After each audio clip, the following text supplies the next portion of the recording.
Então, se tu consegue falar eu moro pra lá de Pindamonhangaba enquanto corre, tu tá no treino leve. Se tu começa a eu moro pra lá de Pindamonhangaba, tu tá no moderado. Se tu tá pra lá de Pindamonhangaba, tu tá no forte. E a gente viu isso com os gráficozinhos aparecendo na nossa frente. E desde então, isso nunca foi publicado em lugar nenhum, mas eu moro pra lá de Pindamonhangaba com meus alunos.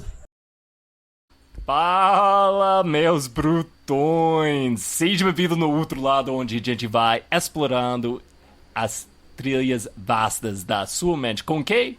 Com duas pernas e uma grande vantagem de correr. Gente, se você tá assistindo isso de vídeo, você já percebeu, tem um cara, isso parece mal já, um cara novo e um cara velho aqui. Mas o cara Literalmente. hoje a gente tem... É isso, a barba tá gostando, irmão, tá? É um look bom para você. Hoje a gente tem o grande Chris Feta com o grande Victor. Então, Feta, seja bem-vindo no outro lado. A primeira vez que você vai viajar com a gente aqui.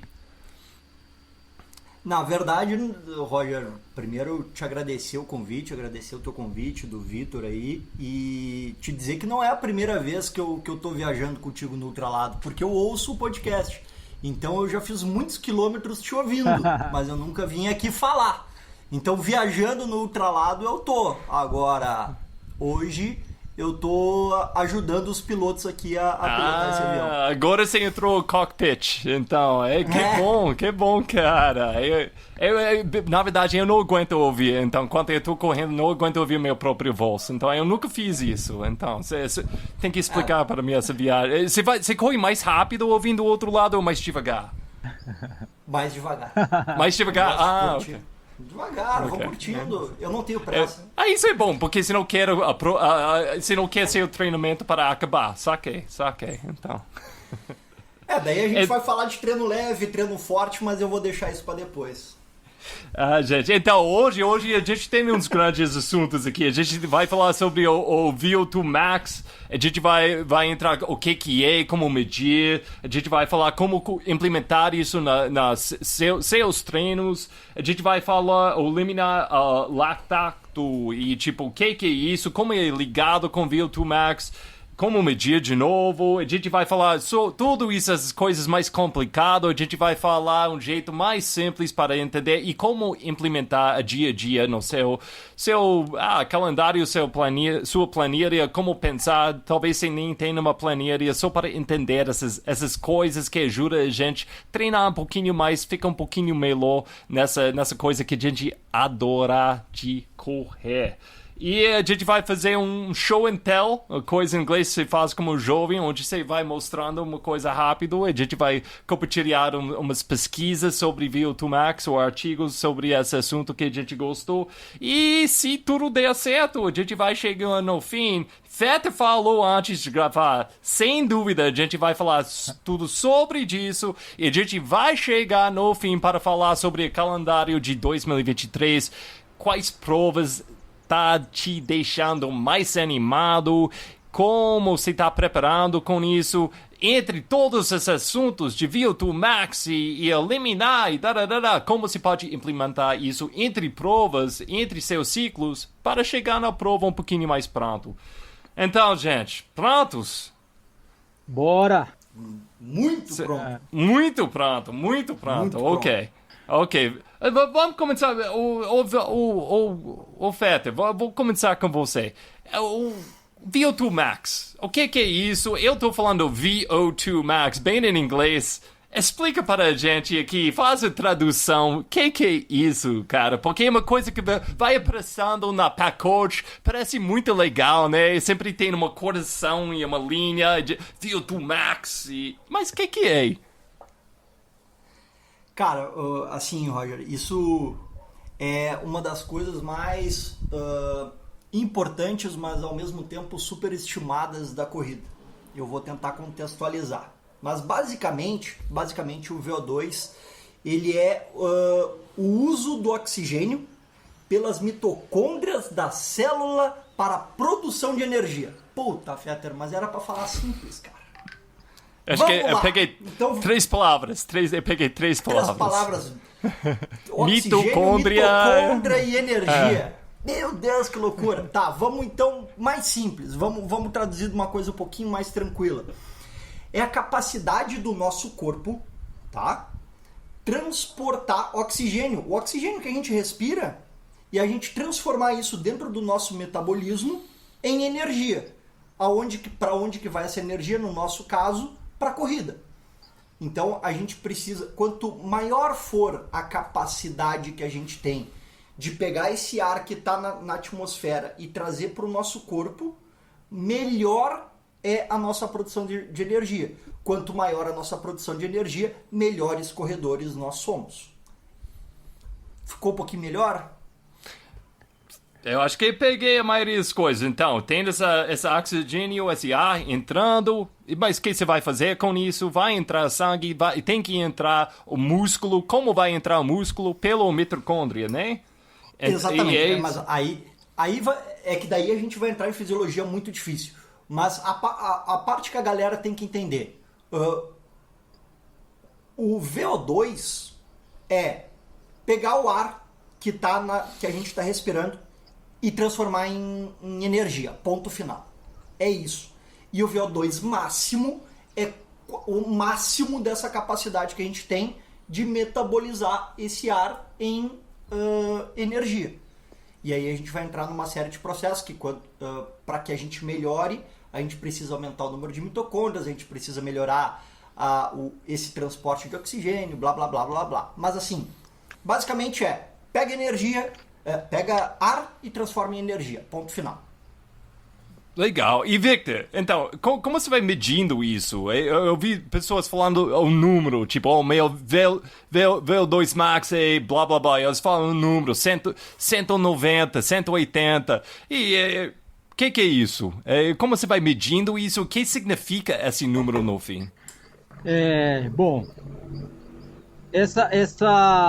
esse número, né, essa capacidade pode determinar, a gente pode supor que determinado atleta vai ter uma condição de desempenho maior se ele tem, né, você consegue estimar a partir desse ponto, né? Então, se a gente pegar os estudos que separam por grupos, a gente vai ver que atletas de elite têm uma capacidade de VO2 máximo, né? E tem uma diferença entre não atletas, tem uma diferença entre modalidades diferentes. Por exemplo, os esquiadores cross-country têm a maior capacidade de VO2, cara, dos esportes aí de endurance.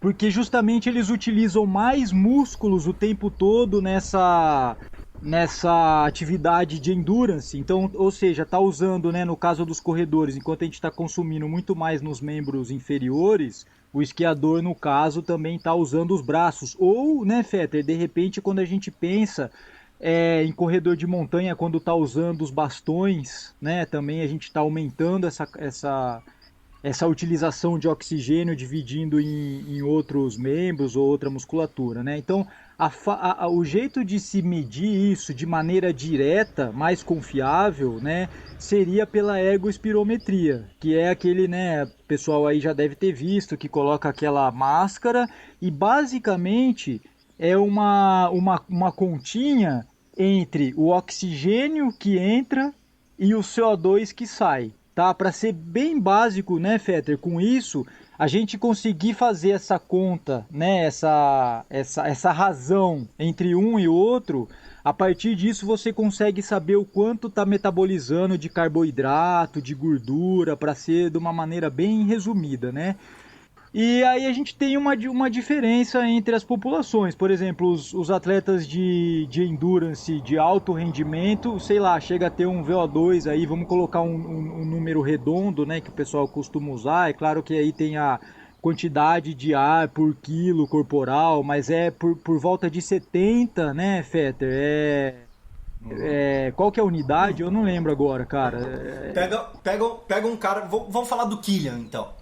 Boa. Vou falar do Killian, que esse todo mundo vai conhecer. Tem tem um estudo com o Killian que foi medido o VO2 do Killian. O Killian tem 92 mililitros por quilo minuto de VO2.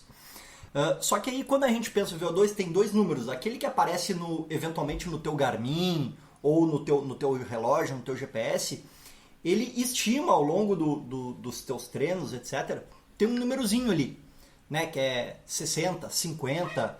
Para um cara que nem o Roger deve ser uns 68, 69, 5. algo assim. 5? 5. Por aí. Que eu já vi outros estudos que tem um erro do relógio para mensuração direta em torno de 5%. Então tu tá 5% para cima ou 5% para baixo, que é um VO2 excelente. Só que tem um detalhe. A gente precisa ver o VO2 relativo. Relativo a quê? Ao teu peso. Porque se eu pegar um cara, o Killian, que tem, sei lá, 50, eu acho que ele tem 56 quilos ou algo assim, ele é muito magro. Ele é muito leve. Se pegar outro cara com um VO2 de 92 vai ser mentira achar alguém assim, mas sei lá, o cara tem os mesmos 92, número absoluto, só que o cara tem 100 quilos. Então ele não consegue transportar em 100 quilos. Quer dizer, consegue, mas não na mesma intensidade do Killian, não na mesma velocidade e capacidade. Então, o VO2 é sempre, a gente precisa sempre olhar ele relativo ao peso. Então, já dando uma dica de treinamento, a forma mais fácil de se melhorar o VO2 é emagrecendo. Tu não faz esforço, quer dizer, não faz esforço nenhum, tu só precisa emagrecer. Então, é uma coisa com isso. Então, eu vou fazer um teste de VO2 Max. Isso. E eu vou lá, o médico tá aqui me esperando, eu vou na esteira, eu tenho essa máscara. Eu acho que quase todo mundo viu pelo menos talvez você não sabe o que ele estava fazendo, mas ele tem essa máscara, parece um elefante, alguém acabou de soltar uma bomba e a pessoa está aí correndo. Como você vai correndo com essa aparelho no seu rosto? Eu não entendo. Como você vai fazer o máximo possível? Mas eu no fim, eu vou até eu não aguento mais. Normalmente quanto tempo? Tipo 2, 3, quanto tempo? Normalmente, Roger, assim, ó, em testes de laboratório se usa como padrão ouro, vamos dizer assim, em torno de 12 minutos. Então tu tem que fazer o teste entre, eu acho que é 12 ou 15 minutos. Mas aqui é o protocolo, ele é incremental, né? Então vai aumentando. Às vezes tem protocolos que cada estágio é 2 minutos ou 3 minutos, que vai aumentando a velocidade, né, a cada estágio. Então o tempo total vai depender se você acerta, né? Porque você já tem que começar numa velocidade que você estima que é a submáxima ali do atleta. Então eu não vou começar com o Roger a 5 por hora, que aí o teste vai demorar meia hora para terminar até você chegar na sua velocidade máxima. Eu vou pegar o gancho dele. O que acontece no protocolo incremental? Tu tem estágios, é que daí depende do protocolo que tu vai usar. Mas, independente do protocolo que tu vai usar, tu sempre vai chegar ao teu limite. Tu vai pedir para pausar o teste. Mas, então, eu fiz esse teste, eu tô chegando no fim, e eu não aguento mais. Eu tiro a máscara, eu olho para a doutora, ela tá tipo... eu falo, doutor, me dá a notícia. Quem foi meu VO2 Max? E ela fala um número, ou 180. 60, não, vai ser 60. É sempre abaixo de 100. Sempre abaixo de 100, desculpa. Você já falou isso. Eu falei bastante. Não, eu sou tão especial. Não, então, fala 50. Que isso significa? Isso vai... É tipo uma coisa, é uma data para prisão. Tipo, eu vou viver... O meu jeito de ser um atleta, minha vida de corredor, já tá falada. Não. É, Sim e não. não, Sim e posso, não. desculpa, Que se- Peter, não necessariamente a Vai. longo prazo, né? Porque você tem uma margem de melhora, mas a foto daquele momento a gente já sabe onde, mas isso não é predição de performance, porque aí o limiar anaeróbio, sim, ele tem uma capacidade melhor de predizer performance, porque o limiar anaeróbio, a gente já pode explicar mais ele, mas não tem como falar de um isolado do outro, né, cara? Eles estão muito conectados, né? O limiar anaeróbio, ele nunca vai ser, obviamente, superior ao VO2 máximo. Então a gente já sabe que se o seu VO2 é 50, o seu limiar, que esse sim tem uma capacidade talvez um pouco mais fidedigna de prever a sua performance, ele não vai estar, ele vai ter um limite, né? Então, quanto mais longe a gente jogar o seu VO2, mais possibilidade de, através do processo de treinamento, a gente também tem essa possibilidade de jogar o limiar mais para cima, né? Que isso sim é um parâmetro interessante para mostrar aí a sua performance também naquele momento, né, cara? Então, se a gente tem ali o limiar anaeróbio e tem o VO2 máximo, a gente já tem uma grande chance de conseguir predizer a performance desse atleta nas provas que vem por aí, né? Claro, entra o lance de estratégia, né? Estratégia que vai usar na prova, estratégia de alimentação, etc. Mas em termos fisiológicos, você já tem condição de saber o que esse atleta tem ou não condição de fazer nos treinos e nas provas, né?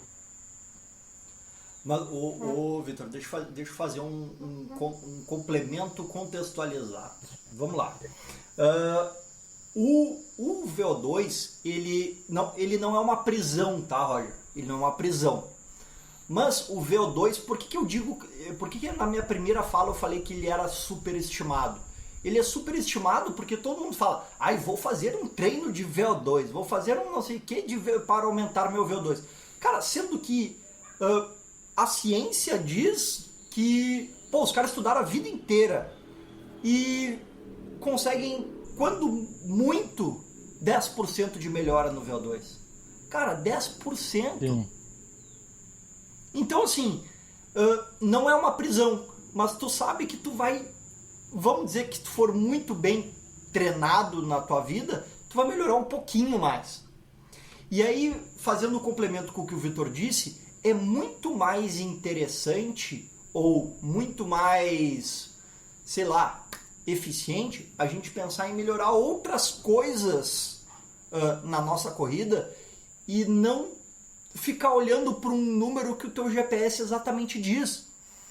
Porque, cara, tá 10%, mas qual esforço tu vai ter que fazer?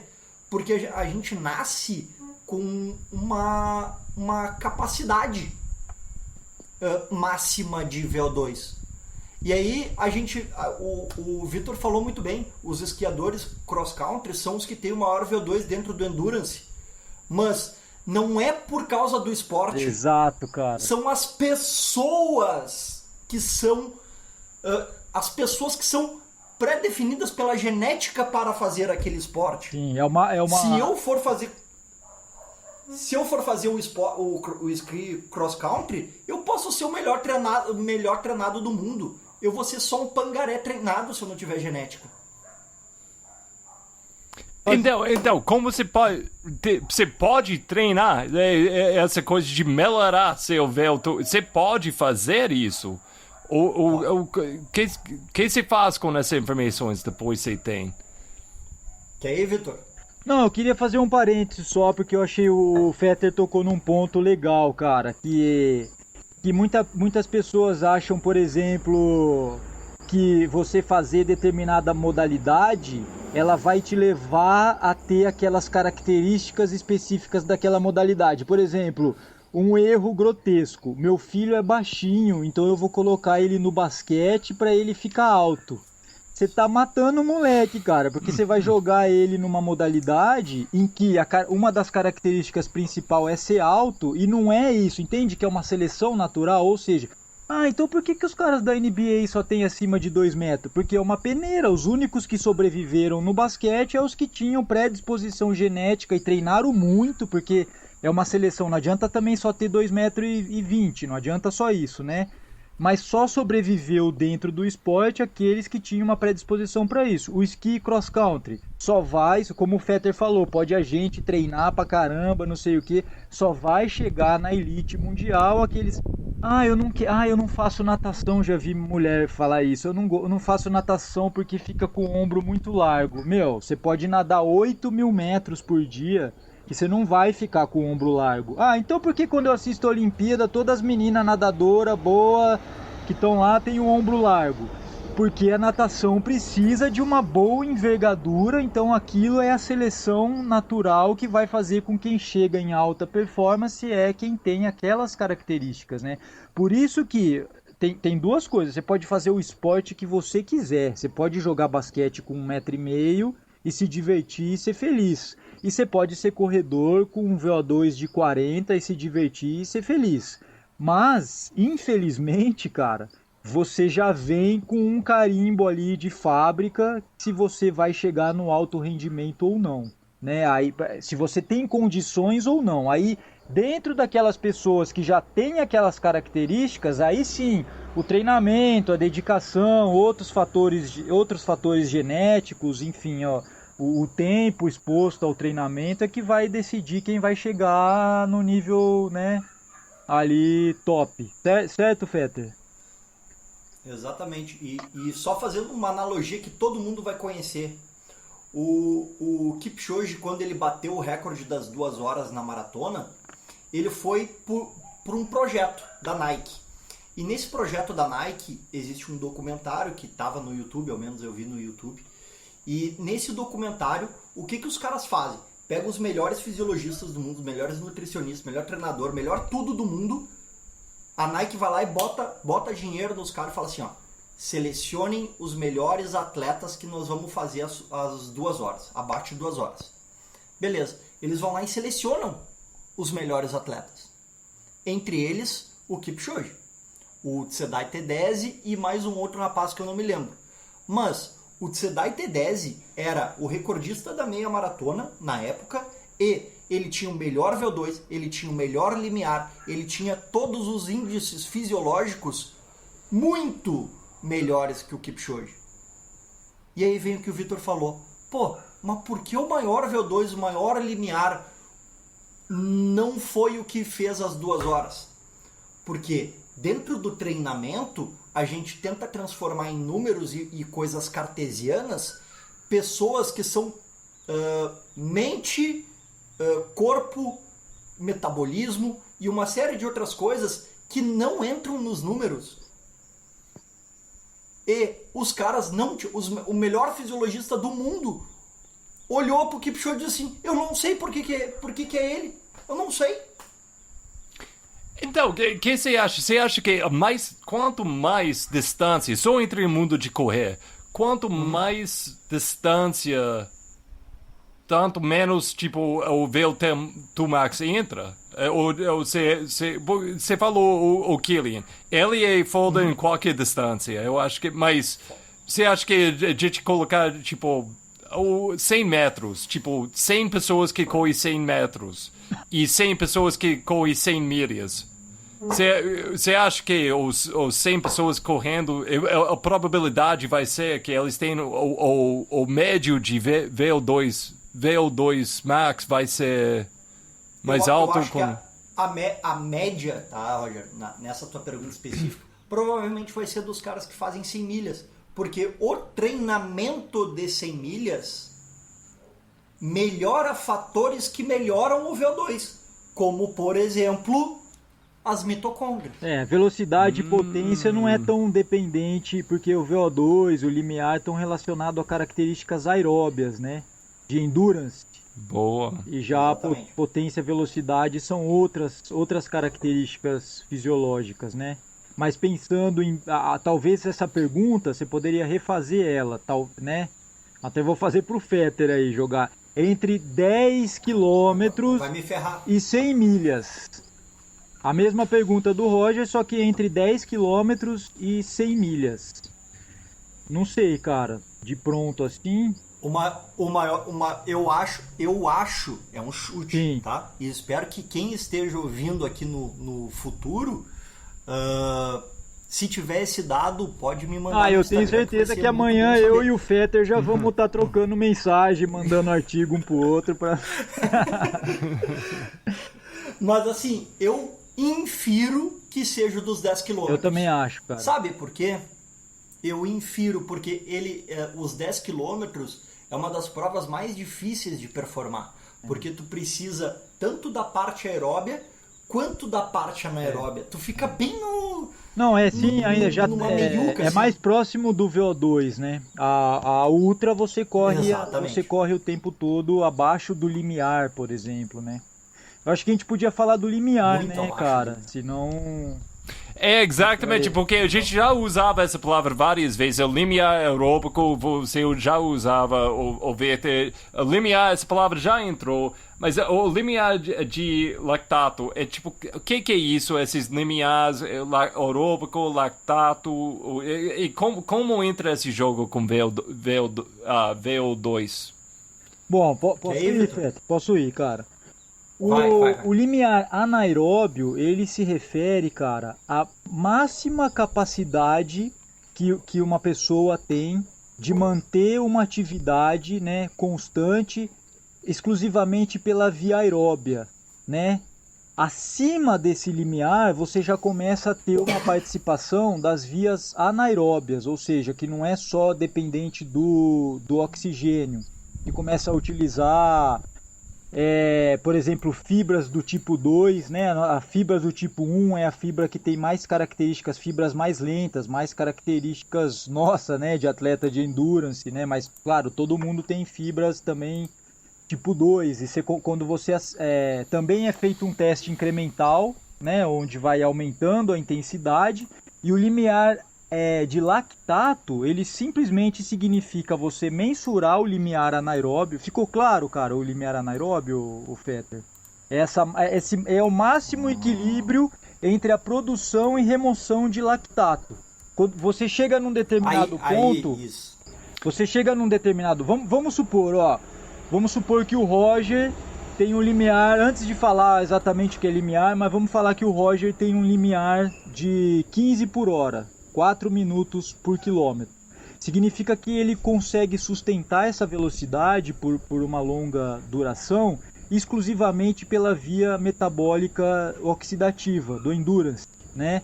Se ele começar a correr acima, ou seja, ele está produzindo ali o lactato, que é um substrato energético, mas o corpo dele tem a capacidade de metabolizar, não está acumulando no sangue dele esse lactato. Ele está equilibrado, porque o lactato ele é um substrato que ele também é usado como energia. Ele é reaproveitado no coração, etc. Então, até hipoteticamente para o Roger, até essa velocidade no plano, né, ele está conseguindo metabolizar e manter em equilíbrio. Se ele começa a correr a 3,50, o organismo dele já não dá mais conta, porque aumenta essa produção de lactato, e ele não dá mais conta de remover e aproveitar isso como forma de energia, começa a acumular. Então, isso é medido em milimol por litro no sangue. Então, essa concentração começa a aumentar e isso é um indicativo de fadiga. Então, se a gente sabe que o limiar do Roger é 4 por quilômetro, a gente sabe que atletas de elite sustentam 1 hora ou até 2 horas, em alguns casos, no limiar anaeróbio. Então a gente sabe ali que o Roger vai poder correr os 20 quilômetros para 1h20 sem risco de quebrar. Ele pode até correr mais forte, mas muito mais forte ele vai quebrar antes. E se ele estiver correndo a 4h30, ele vai ter uma performance muito abaixo do que ele realmente poderia ter, né? Então, como que é feito o teste? Em protocolo também de esteira, né? Pode ser em campo também, que é mais difícil de você regular essa velocidade, e você também vai aumentando a velocidade. Quando você usa o lactato, vamos supor que você faz um protocolo, pode ser cada estágio entre 2 e 3 minutos. Então eu vou colocar o Roger a a 10 por hora, sei lá, a 12 por hora, por 3 minutos. No finalzinho eu vou coletar o lactato dele e ver quanto tá a concentração. Aí eu aumento 1 km por hora, né? Eu falei que eu comecei a 12 por hora, vou colocar a 13, a 15, 16, vou colocando até o Roger não aguenta mais.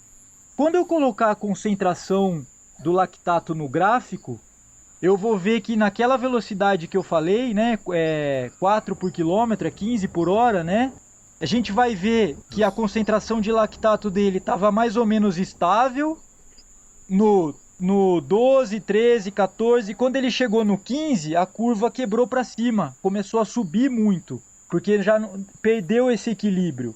Por isso que eu sei que o 15 por hora é o máximo que o Roger consegue sustentar esse equilíbrio dinâmico entre a produção e a remoção, aí, o aproveitamento, o metabolismo do lactato. Certo, Fetter? Eu gostei, mas eu vi Fetter digitando aí, eu acho que ele estava fazendo um fact-checking. Fetter, a gente tinha fake news aí? Você tem alguma coisa? Não. Eu ia transformar a explicação do Vitor em uma coisa que todo mundo conhece, salário. O Roger correndo a 15 por hora é como se esse limiar fosse, ele ganha R$1.000 por mês e ele gasta até R$1.000 por mês para correr nesses 15 Boa, cara, gostei. Se o Roger aumentar para 16 km por hora, ele já não consegue mais vencer as contas dele, porque ele tem R$1.000 para gastar. Só que aí, quando ele aumenta para 16 por hora, a luz dele aumentou e ele começa a gastar R$1.100. E aí ele começa a entrar em dívida. E essa dívida que o Roger começa a acumular ao longo do tempo é o que vai causar fadiga, é o que ele vai começar a dever, quebrar, até ele ter que desmontar o barraco dele e ir embora. Então, uma palavra eu acho que é importante a gente entrar aqui é essa palavra de lactato. Porque essa é uma palavra. Eu vou postar muitas pessoas ouvindo já ouviu essa palavra, é uma coisa mal. Tipo, não, eu tenho lactato demais, então e não dá para mexer minhas pernas, ou está bem ligado. Mas hoje em dia, o lactato está fazendo um rebranding. Ele está fazendo um rebranding e tipo, não, gente, não foi eu sou inocente. Ser inocente, não foi eu. Mas por que não? O que é o lactato? Por que a gente tem esse conceito? Não todo mundo, mas tem pessoas que têm um conceito errado sobre essa coisa dentro do seu sangue. Posso começar, Fetter? E aí, se eu faltar alguma coisa, claro. Cara, o lactato... É bom complementar. Beleza. Complementar é mais legal. O lactato, ele levava a fama de ser um ácido lático. Mas na verdade ele não é um ácido lático, ele remove íons hidrogênio de dentro da célula onde está fazendo o exercício quando está em excesso, e o íon hidrogênio sim, ele tem uma característica de mexer no pH, né? E essa variação do pH, o pH mais... Ixi, cara, agora fudeu. O pH mais baixo ou mais alto que é mais ácido?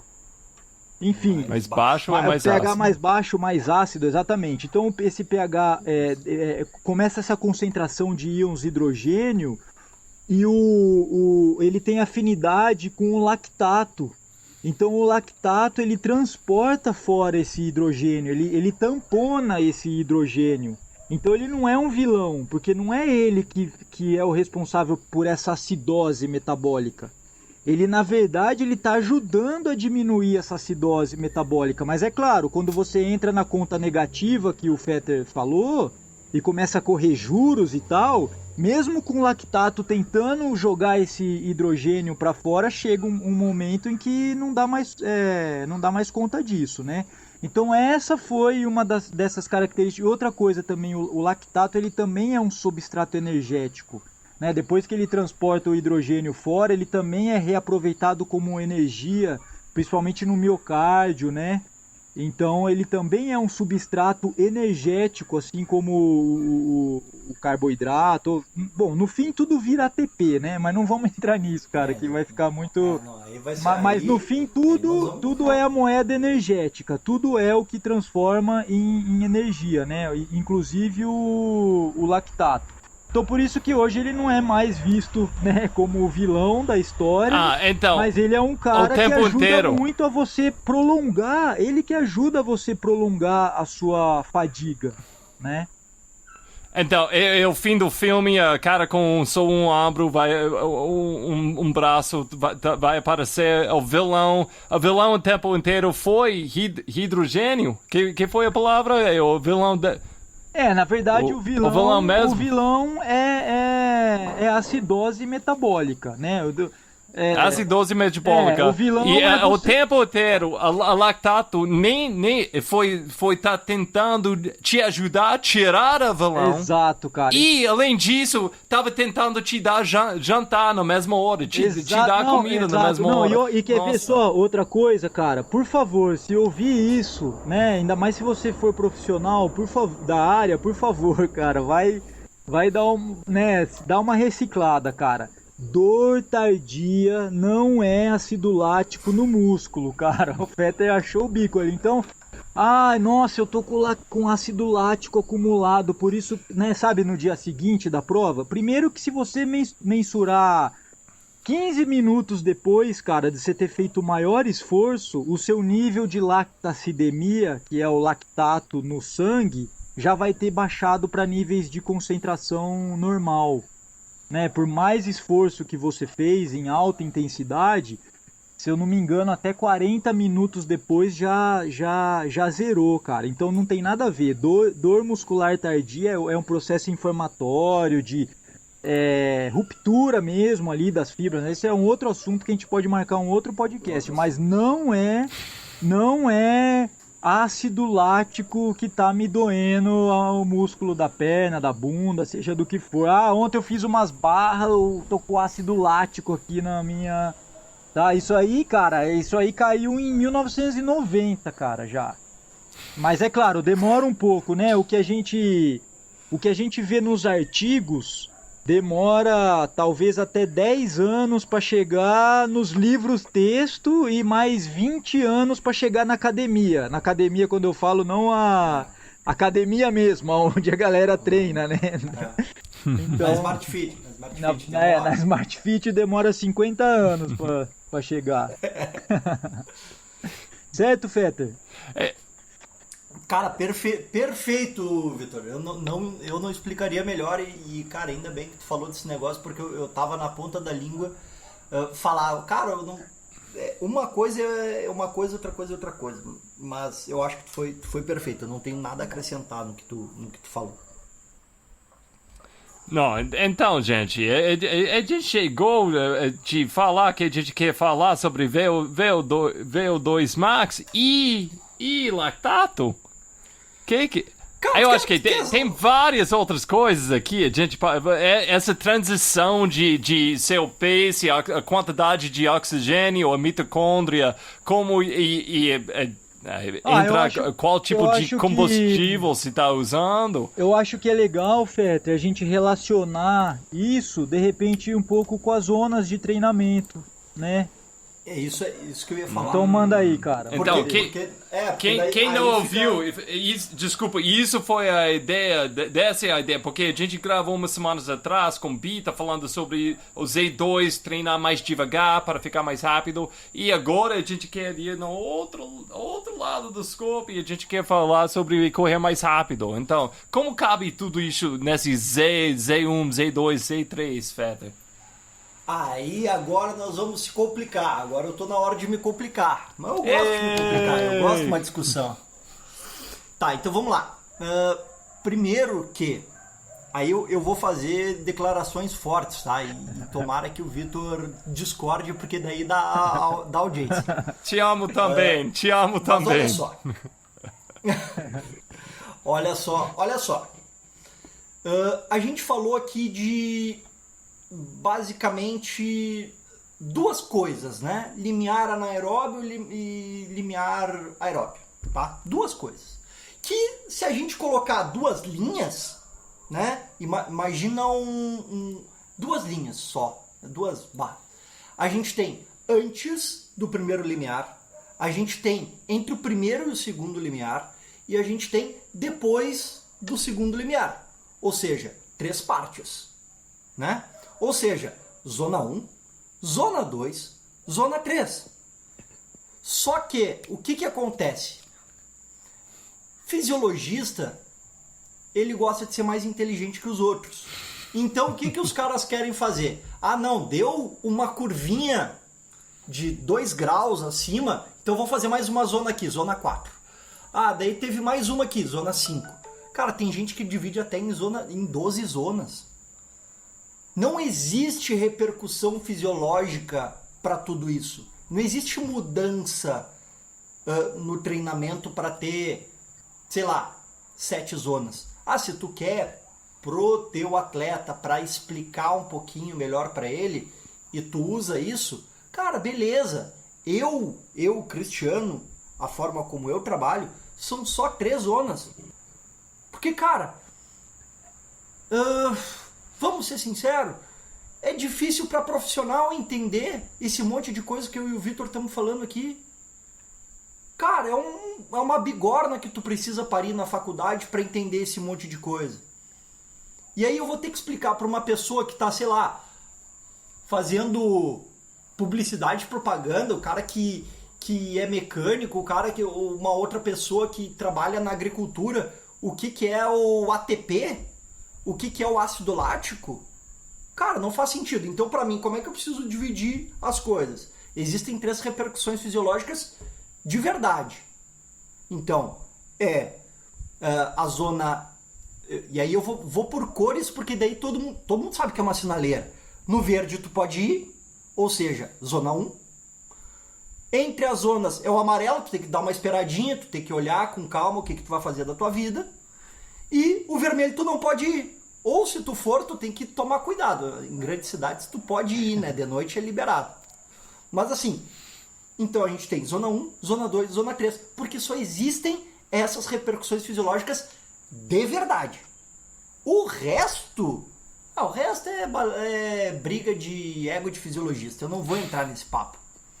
O que interessa para treinamento é se tu tá treinando leve, se tu tá moderado ou se tu tá forte. Ponto final.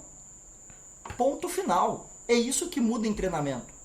É isso que vai mudar pro Roger atleta. É isso que vai mudar pro Silvestrin. Isso que vai mudar pra Letícia, que são os 2 melhores corredores do Brasil. É isso. Se eles correm leve, moderado ou forte. Ponto final. Discorda de mim, Vitor, pra gente brigar. Cara, é o seguinte, bicho. Infelizmente... Nada a ver. Infelizmente, cara, eu não queria, mas eu vou ter que concordar com você, bicho. Tanto, tá o Roger aí pra não me deixar mentir sozinho, hein, cara.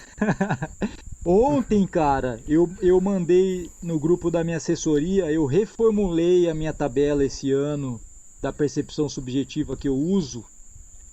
E porque eu tenho essa subdivisão, né, cara? Eu tenho leve, você falou leve, moderado e forte, mas eu tenho uma coisa que eu trago de um treinador meu lá dos anos 90 que era leve, firme e forte.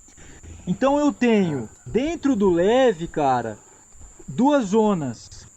Dentro do subzonas, né? Dentro do firme mais 2 subzonas e dentro do forte uma só. Mas eu vi, cara, ao longo do ano passado, principalmente, né, que é uma dificuldade, como você falou, cara. As pessoas têm dificuldade em entender, principalmente na zona mais baixa, como é essa diferença ali nessa zona que vamos chamar de 5 zonas. Então essa diferença entre a zona Sim. 1 e a zona 2 que está dentro da sua zona 1. E aí eu reformulei, cara, eu reformulei isso. E agora eu estou usando mais isso, leve, firme, forte, a não ser em alguma situação muito extrema que eu quero, por exemplo, um intervalo ativo, aí eu tento trazer a pessoa para fazer aquele leve... Então, o que eu fiz é dentro do leve, Tem o leve que você tem que fazer o maior esforço para você ir o mais leve que você consegue. Você tem que ficar o tempo todo pensando, ai caramba, preciso ir leve. E tem o leve que você deixa fluir e deixa rolar. Mas como você falou, cara, isso acaba sendo, puta, uma coisa muito pontual, muito. Então eu concordo. E eu ouvi, cara, quando eu conheci o Fetter, não pessoalmente, mas quando eu chamou a atenção, falei, caralho, olha esse cara, bicho, e comecei a seguir e tal. Foi numa aula que você deu com o Gerson. E você falou justamente isso, cara. E aí eu falei, pô, é verdade, esse cara tem razão, cara. Esse cara, especificamente sobre esse assunto, né? E a partir daí eu comecei a pensar realmente. Na verdade, eu voltei, cara, no que o meu treinador lá dos anos 90 fazia, que era isso. Ou era leve, ou era firme, ou era forte, cara. E resolvia, né? Não. Resolvia o assunto, resolvia o problema, cara. E tu quer ser... Aí eu vou... Cara, porque assim, ó, pra mim, Roger e Vitor, cara, é muito preciosismo mental eu exigir que o meu aluno saiba o que eu estudei. Não dá. O cara não faz isso. É até subestimar a gente mesmo, né, cara? Então, assim, cara, não faz sentido, assim. Então, eu tento transformar da coisa mais simples do mundo. E eu tive a sorte, e realmente foi sorte, de estar numa brincadeira, porque eu trabalhei a vida toda na faculdade, eu sempre tive, desde o segundo semestre de faculdade, eu já fazia iniciação científica. Então, eu passei por vários laboratórios e tal, a vida toda. Então, eu tive muito próximo desse negócio de teste e essas coisas. E numa das brincadeiras de laboratório, testando um equipamento que tinha chego novo, a gente começou a brincar com percepção subjetiva de esforço, que aqui eu vou ser bem simples, de 0 a 10. 0 é tu tá sentado no teu sofá vendo Netflix, e 10 é tu não consegue dar mais um passo. Viváqua, né? Tá? Adaptado de... Escala de Viváqua. De Borg. E aí tá, beleza. A gente estava lá no laboratório e tu sempre pegava a percepção da pessoa, né? Depois do teste incremental, esse de VO2, com toda a aparelhagem possível. E aí a gente acrescentou mais uma coisinha. Por quê? A gente tinha o teste de VO2 do cara perfeito, com máscara, tudo perfeito, tá? Com o melhor rigor científico que existe, padrão ouro. Então a gente tinha os limiares dessas pessoas, ou seja, a gente sabia o que era leve, a gente sabia o que era moderado e a gente sabia o que era forte. Certo? Beleza. E aí a gente começou a brincar. Cara, vamos conversar. Existe um negócio que é o talking test. É o teste de fala.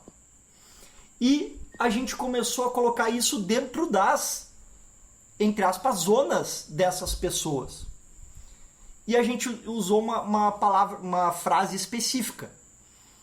Eu moro pra lá de Pindamonhangaba. Mas por que essa frase? Porque ela é difícil o suficiente, mas não impossível de ser falada. Então, se tu consegue falar eu moro pra lá de Pindamonhangaba enquanto corre, tu tá no treino leve. Se tu começa eu moro pra lá de Pindamonhangaba, tu tá no moderado. Se tu tá pra lá de Pindamonhangaba, tu tá no forte. E a gente viu isso com os gráficozinhos aparecendo na nossa frente. E desde então, isso nunca foi publicado em lugar nenhum, mas eu moro pra lá de Pindamonhangaba com meus alunos. Quer saber como é que tu tá, se tu tá certo no teu ritmo?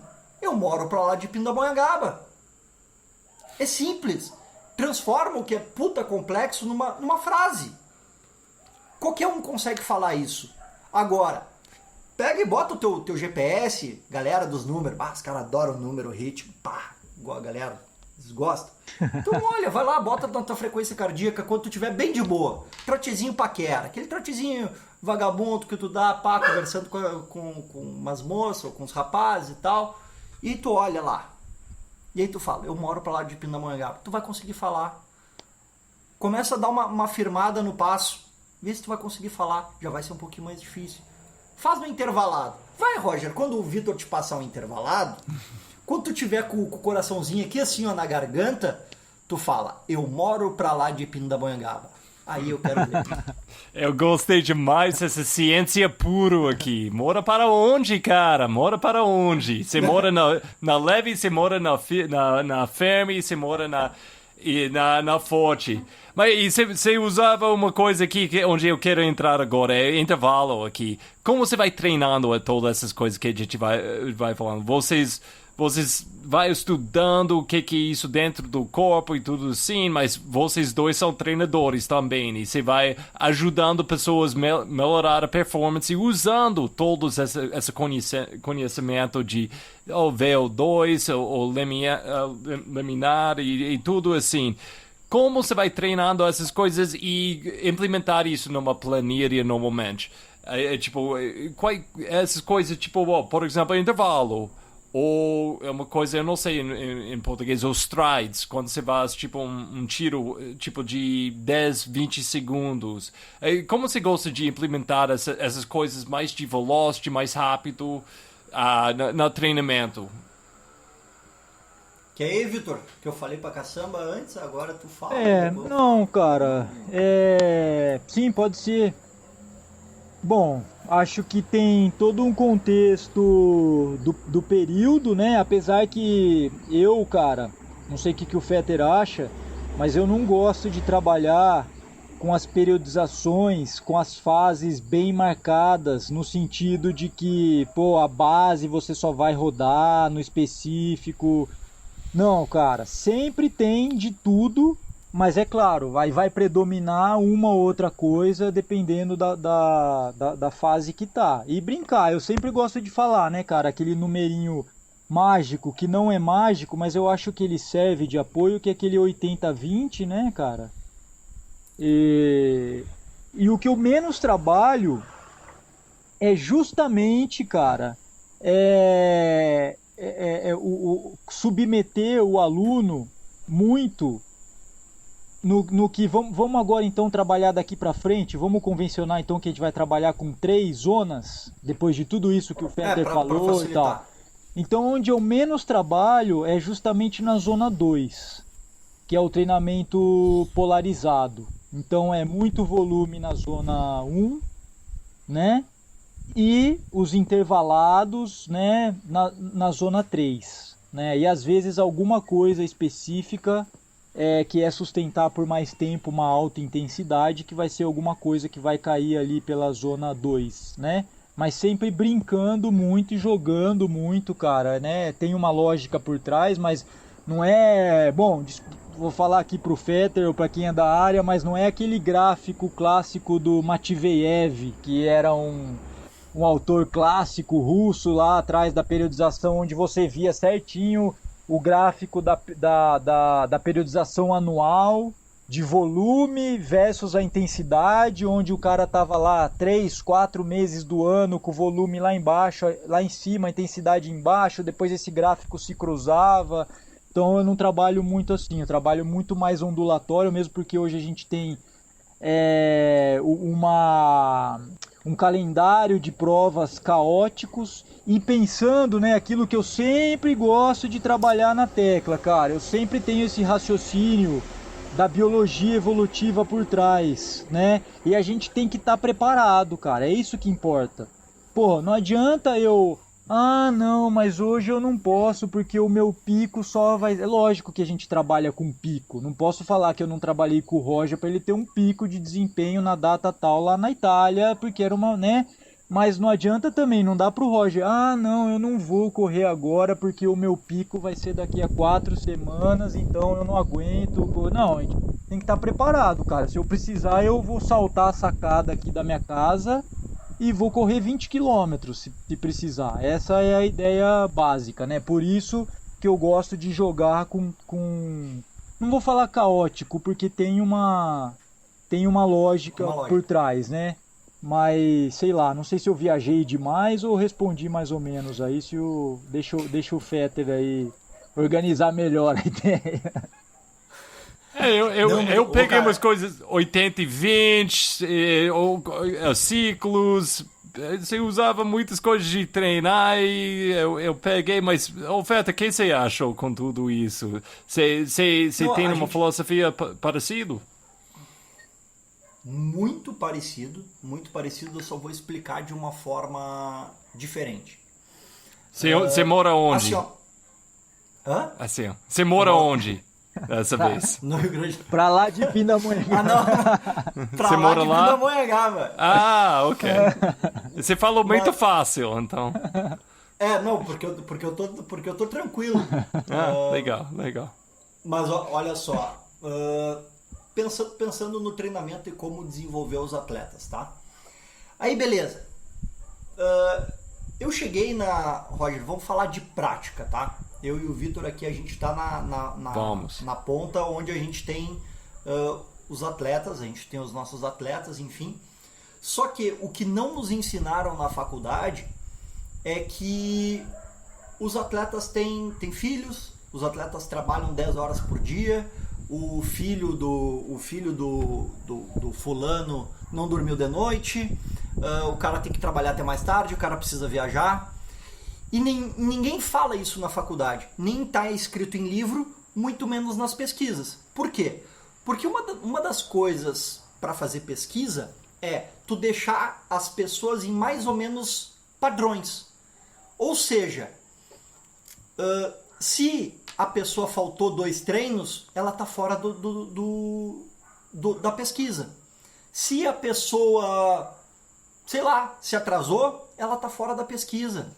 Se o filho dela foi para o hospital, ela está fora da pesquisa. Até Só que essas...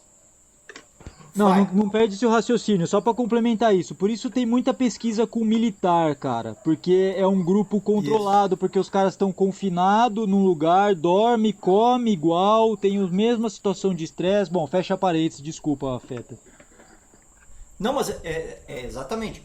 Então, ou seja, entre aspas, as pesquisas são feitas com pessoas perfeitas, onde tudo deu certo.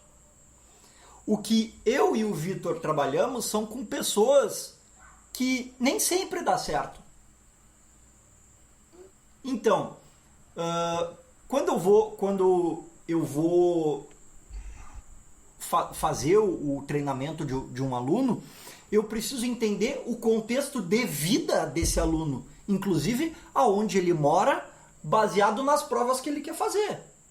Porque eu tenho alguns alunos no Nordeste. Aí o cara treina no litoral do Nordeste, mas ele quer fazer a prova na Serra da Mantiqueira, ele quer fazer o La Mission. Como é que eu vou desenvolver esse cara? Aonde que está escrito isso? Tem algum livro? Se tem, se algum gênio da lâmpada tem esse livro, me dá, porque eu não sei. A forma, a metodologia que eu trabalho hoje, ela é baseada sim no que eu li, que eu estudo, que nem um débil mental, mas é baseado na prática. Porque nenhum livro vai estar escrito. As pesquisas são feitas com pessoas perfeitas. Beleza, dito isso, como que eu vou melhorar as pessoas? Baseado nessas zonas todas. Hoje, Roger, por isso que o Vitor falou no treinamento polarizado, que é o 80-20, que muita gente fala. O que é 80-20? É 80% do teu treino, ou seja, 8 a cada 10 treinos, tu faz de rodagens leves. E 20% ou 2 de 10 treinos, tu faz em alta intensidade. Tá? Beleza.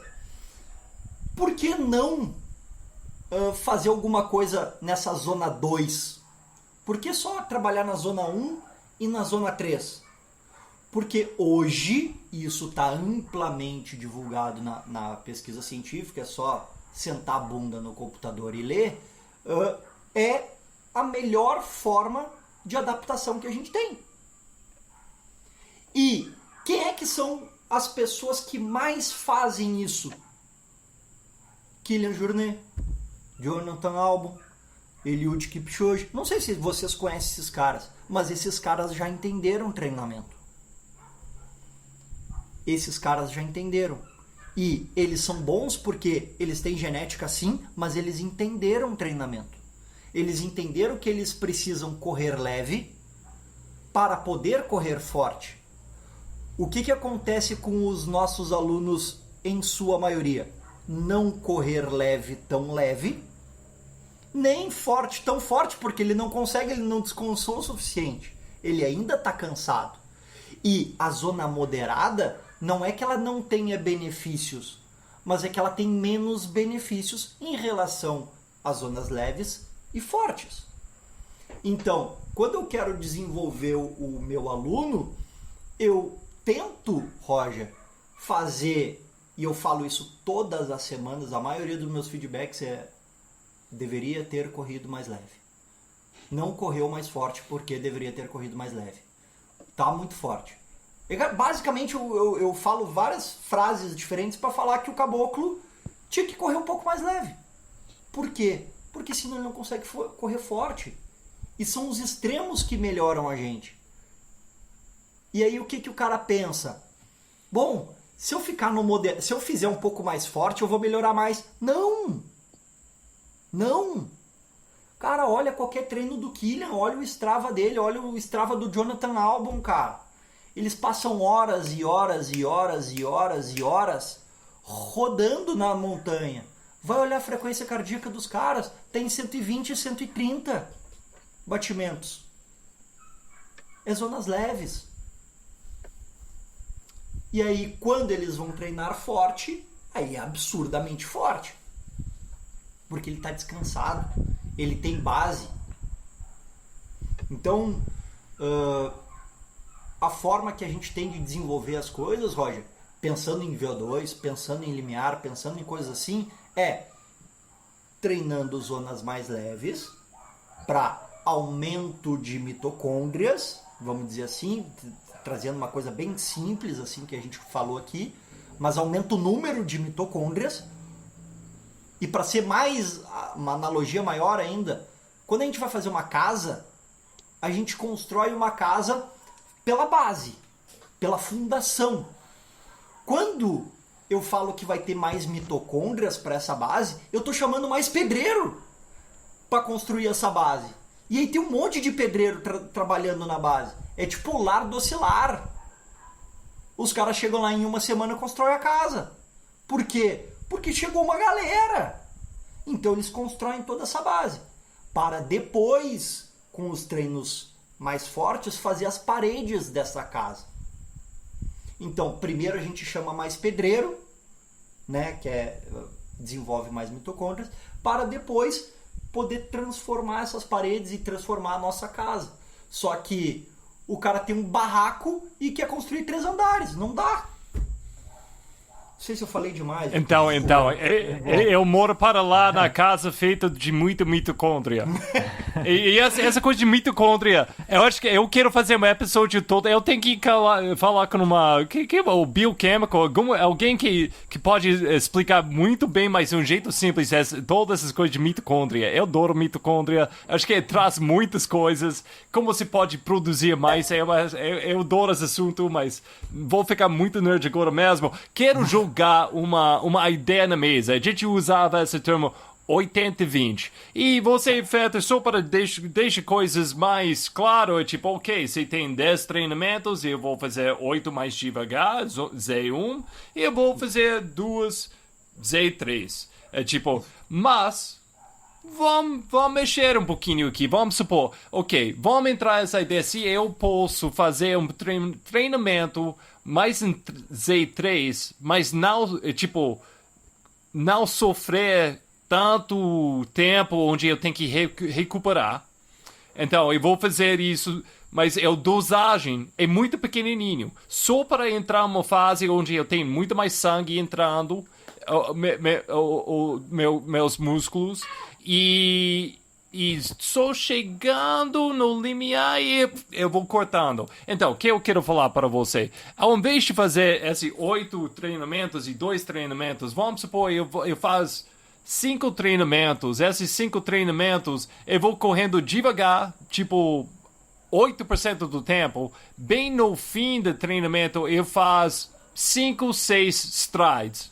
Tipo um sprint, um tiro de 10 segundos, 20 segundos. Eu faço isso até subindo, na montanha. Tipo, subindo só um pouquinho. E eu recuperar, faço mais uma. Eu faço tipo 5 assim. É uma coisa...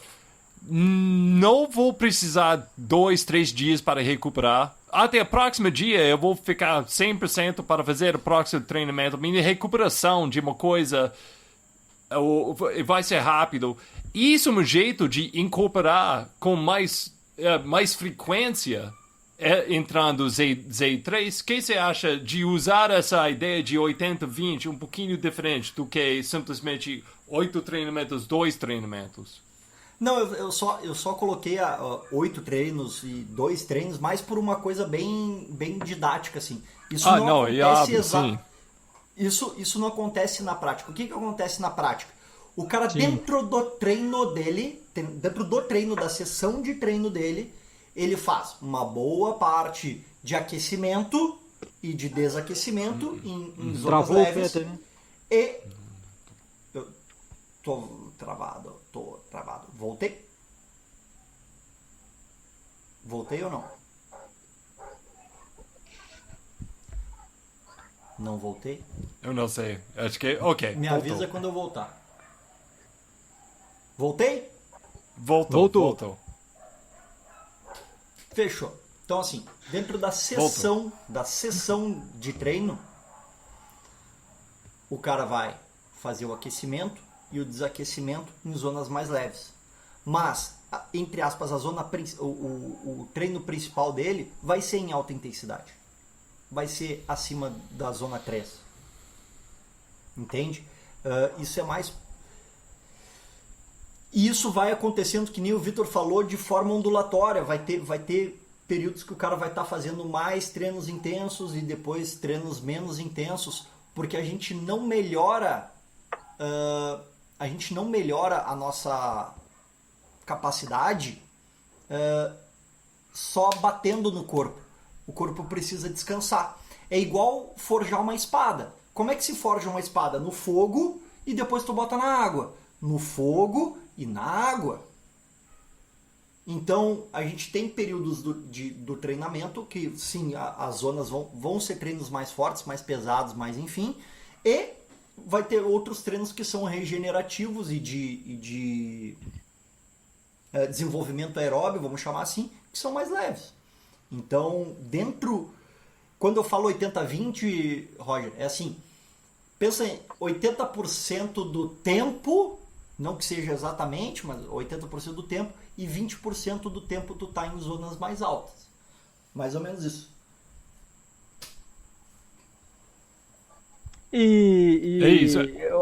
E variar o tipo de estímulo, né? Por exemplo, o Roger deu esse exemplo, o exemplo que você deu desses strides, né, no final de um treino, por exemplo, é só um tipo de estímulo, né? Então, na minha visão, cara, o mais importante é a gente submeter o nosso corpo a todo tipo de estímulo e não só, mais uma vez, cara, isso é uma coisa, Fetter, que eu falo sempre, cara. A gente trabalhar só com esses dois parâmetros, volume e intensidade, cara, é muito pobre, né? No episódio passado a gente falou sobre colocar nutrição no movimento. Então, por exemplo, o tipo de terreno, né? É a complexidade do treino, né? Então, colocar treinos mais complexos, onde o cara de repente tem que pensar ali para fazer, ou o terreno é mais desafiador, aí você brinca com a altimetria, brinca com a técnica, né? Então eu acho que é isso, cara, variar demais o tipo de estímulo, inclusive se submeter, claro, de uma maneira inteligente e pensada, tal, mas a extremos, né, cara? Você vai correr no calor, vai correr no frio. Então, tudo isso são maneiras de você manipular variabilidade de estímulos e deixar isso mais complexo, né? essa gama aí de estímulos, e não só volume e intensidade, só pensar nessa caixinha, né? Mas vamos lá, ô Vitor, eu vou dar receitinha, bem receitinha de bolo, porque o cara vai estar ouvindo aqui e vai falar assim, os caras me enrolaram, não me responderam. Mas nada lógico, eles têm que contratar a gente, né, cara? Aí o mais louco, Vitor, o cara vai lá, contrata a gente e faz o outro treino. Isso aí que eu acho loucura. Eu fico louco. Mas assim, ó, vamos lá, receitinha de bolo. Isso daí é pesquisa científica, tem estudo com isso. Os caras fizeram uma pesquisa onde fizeram intervalados curtos de 15 segundos, muito rápido, e 15 segundos muito levezinho, assim, trotezinho, e compararam com 4 minutos de intensidade mais alta, o máximo que tu conseguisse correr nesses 4 minutos, por 3 minutos, se eu não me engano, de trote leve. E uns outros que não vem ao caso, que daí os caras usaram só pra dizer que não ia dar mesmo. Que era zonas moderadas, não ia dar resultado nunca. Mas beleza. Esses dois, só 15 segundos ou 4 minutos. Os dois melhoraram o VO2 máximo, que a galera quer, né? Quer melhorar o VO2 máximo. É isso. Foram 47 tiros 15 segundos por 15 segundos. E o outro era, se eu não me engano, era 8 tiros de 4 minutos por 3 minutos. Porque o nosso corpo, pasmem, ele não entende distância, ele entende tempo de exposição. E não sabe contar também, né, Fetter? E não sabe contar. Não sabe contar, né? Sabe contar. Ele só sabe tempo, a única coisa que o corpo entende é tempo. Então, uma outra coisa que também é interessante para a galera entender. Preciso melhorar a minha velocidade, tá? Não interessa se eu vou fazer um treino de 400, de 500, de 600, de 800, de 1000 ou de 2000. Não interessa. Interessa o tempo de intervalo que eu vou usar para isso. Porque se eu tiver um intervalo grande o suficiente, eu consigo desenvolver a minha velocidade. Mas eu quero melhorar a minha resistência de velocidade. Eu diminuo o tempo de descanso. Então beleza, tá aí 2 receitinhas de bolo pra galera fazendo seus treinos aleatórios.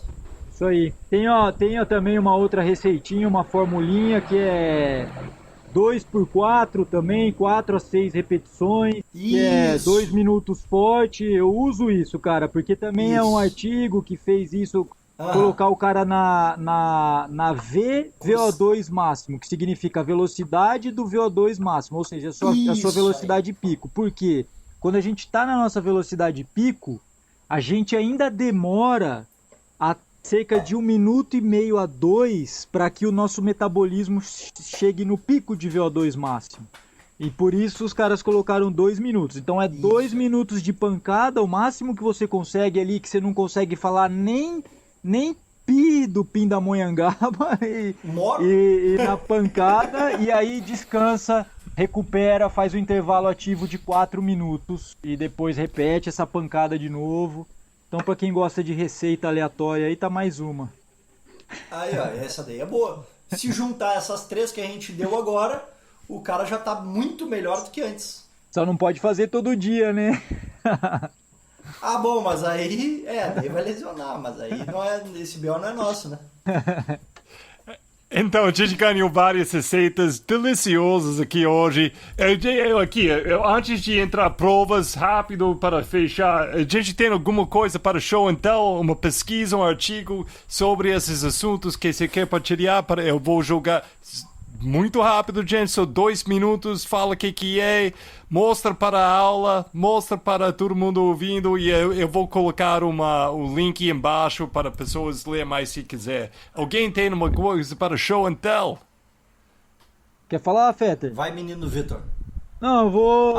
eu falei demais. Já que a gente falou de limiar anaeróbio, tem um artigo que eu tive a honra de participar, também que foi na minha graduação como Fetter, né? Eu participou lá da projeto de iniciação científica, que a gente, durante 3 anos, a gente comparou vários protocolos de determinação de limiar anaeróbio com o padrão ouro, que é a máxima fase estável do lactato. Então a gente comparou, inclusive, teste indireto de tiro de 3 km por regressão linear, frequência cardíaca, né, deflexão da frequência cardíaca, e aí a partir disso a gente publicou vários artigos e a gente resolveu fazer um bem didático mesmo, uma abordagem didática, né?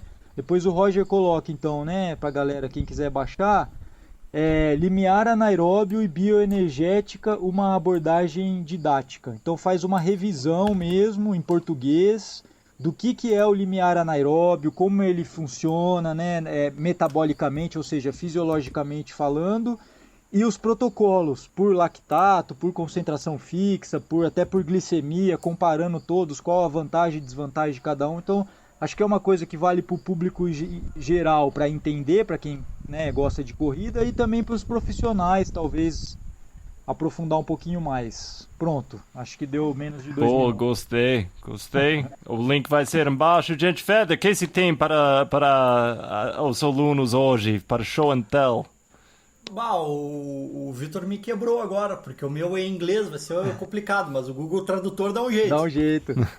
Dá um jeito, mas é um artigo desse ano que os caras compararam alguns finishers da UTMB. Então eles queriam entender quais eram os determinantes fisiológicos, exatamente o que a gente está falando aqui, das provas curtas, ou seja, abaixo de 50 km, a média, que é a de 100 km, a CCC, e as longas que eles colocaram a TDS e a UTMB.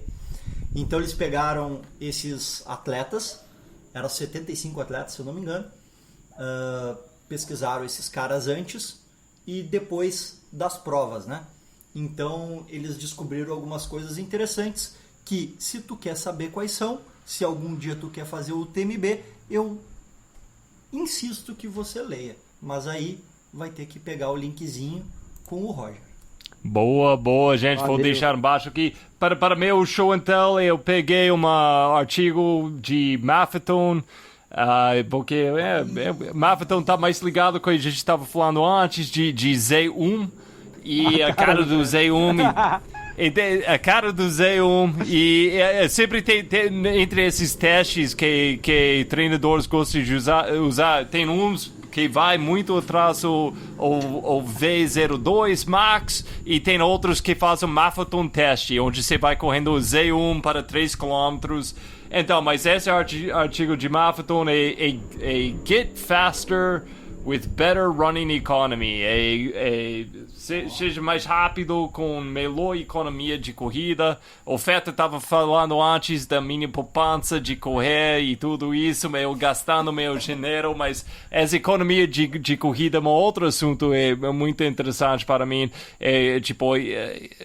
Você está usando seu corpo, oxigênio, tudo isso junto o jeito de mexer seu corpo é mais eficiente possível. Então, o artigo do Maffetone que eu vou colocar é em inglês também. Desculpa, gente, eu escolhi um em inglês. Mas, então, show and tell tá fechado, gente. Pode falar. Roger, agora é pra galera ficar louca. Economia de corrida é 50 vezes mais importante do que ficar preocupado com o teu VO2. Isso, então, o artigo, eu não quero dar spoiler, mas o artigo é exatamente disso. Vamos, Vitor! Boa. Spoiler! Então vamos fechar falando sobre o início do ano. Muitas pessoas ouvindo tá planejando como eles vão correr esse ano, quais provas eles vão fazer. E com dois caras que vai treinando pessoas, quero pegar suas opiniões, suas dicas para pessoas enquanto ele está arrumando a calendário bem linda, colocando bem lindo o planilha. Como a gente pode fazer isso um jeito onde a gente faz provas boas, não só de gostar da prova, mas faz uma performance bom. Fetter, você tá, esse primeiro semestre, você tá mais animado com quais provas do calendário? Cara, peraí, o Fetter tem um material legal sobre isso, não é, Fetter? Já fala aí, cara, sobre como escolher prova. O Fetter Pra quem não sabe, o Fetter, cara, toda segunda-feira de manhã eu monto minhas planilhas escutando o Café com Trail, segunda às 7, né, Fetter? Vale a pena Segunda às ouvir, 7. cara, de manhã. E o Fetter dá umas dicas massa, então acho que o Fetter é o cara pra falar disso aí, cara, pra escolher prova. Manda O ver, cara, mano. assim, ó, assim, ó, eu sabe que eu já tô como treinador há 12 anos. E há 12 anos eu vejo as pessoas errando nas mesmas coisas, cara. Nas mesmas coisas. Então, uma das coisas que as pessoas erram é exatamente no planejamento de prova. Que pode parecer ridículo para muita gente, mas, cara, os caras esquecem que às vezes os caras não têm dinheiro para fazer a prova. Ou dinheiro para se preparar para a prova. Ou dinheiro para comprar um anorak para chegar no La Mission. O cara se preocupa com... E eu tô falando de uma variável simples. O cara não se preocupa com a logística. Ah, como é que eu vou chegar lá? Não sei. Ah, muita gente vai estar me ouvindo aqui. Não, cara, não é impossível ter gente assim. Tem. Então, por isso eu fui lá, fiz um cursinho. Cara, um curso para planejar o negócio. Porque na minha cabeça, a primeira coisa que a pessoa precisa pensar não é a prova que ela quer fazer. É qual ser humano ela quer se tornar fazendo o processo de treinamento para aquela prova. Que é muito diferente de fazer uma prova. Porque, cara, quando tu... Roger, eu tenho certeza absoluta que quando tu correu na Itália, tu era um cara 1000 vezes melhor do que tu era antes. Por quê?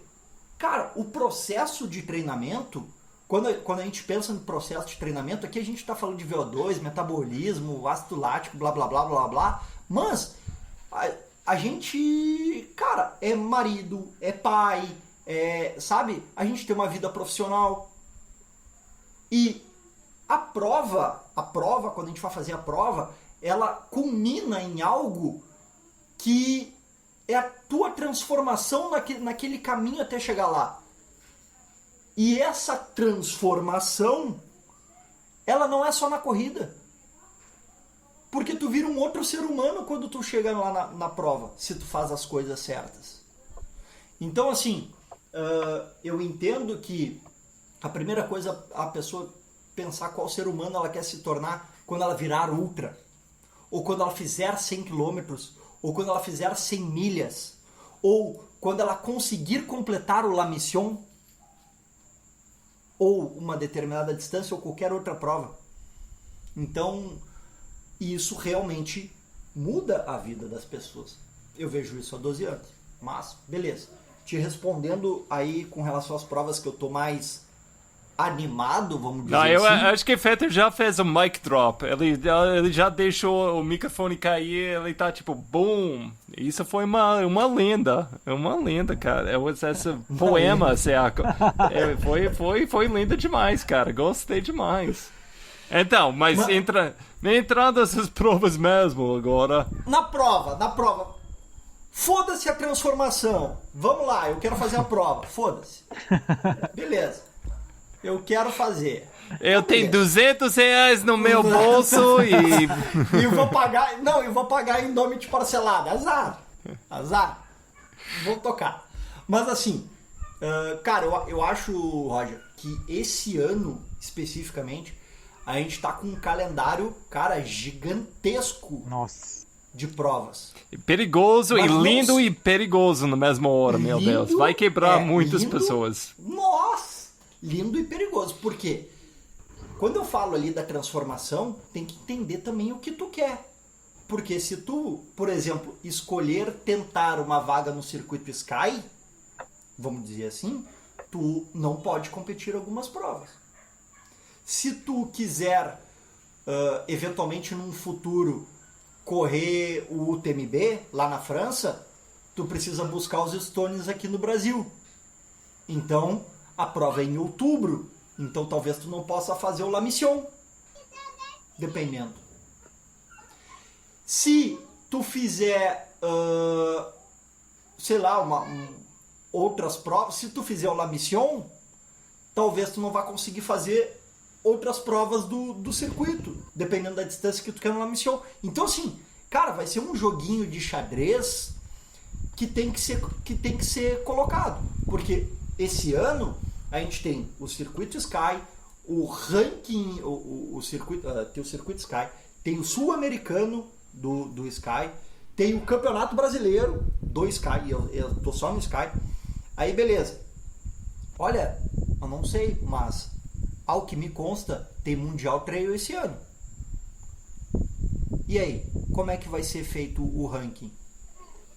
Ainda não temos informação. Mas, ao que me consta, tem Mundial. E o Brasil pode ir para o Mundial se levar a seleção. Como que vai ser feito isso? Não sabemos, mas beleza. Aqui para a galera que é do Rio Grande do Sul, tem o Campeonato Gaúcho. Ainda não saiu as datas do Campeonato Gaúcho. Ah, beleza. Então assim, a gente tem várias coisas que a gente precisa pensar nesse puta calendário. E outra, eu quero fazer ultra. Mano, tu é o super-herói? Quem é que tu é? Tu é o Superman? Porque, cara, se uma maratona te deixa repercussões fisiológicas em até 3 meses depois da maratona, imagina uma ultramaratona. Imagina 5, 6, 7, 8 que a galera faz. Então, assim, é um puta de um calendário, uma puta de uma possibilidade que a gente tem, como Brasil, assim como país, de provas legais, mas que tem que ser escolha, cara. O Charlie Brown Jr. já falava, cada escolha é uma renúncia. Isso é a vida. É isso aí. Vai ter que escolher alguma coisa.